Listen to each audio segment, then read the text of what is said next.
Robert, Indium Corporation's Easy Pour was quite an innovation. What else have you guys been up to?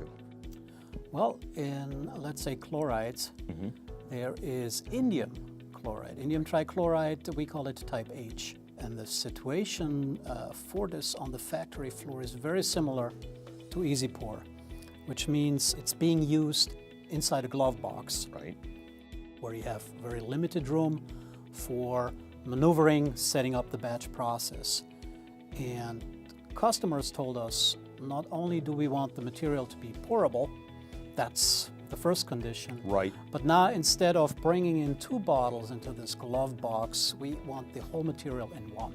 Same chemical, but in terms of physical properties, they wanted twice the density. That sounds pretty challenging.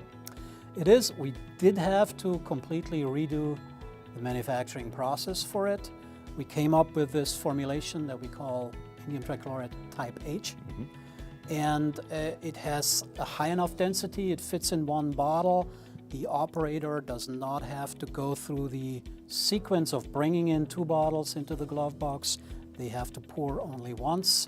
It dramatically simplifies the process, and it's something that we like doing, which is addressing a specific issue on the factory floor. Well, on behalf of the industry, we're very grateful to Indium Corporation. I'm glad you are. Keep those innovations coming. Yes, they are. Problems keep on coming. Good. Robert, where can we find out more information?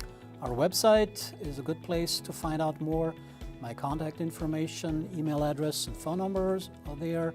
And there's a wealth of information on indium trichloride. Robert, thank you very much. You're welcome. It's a pleasure.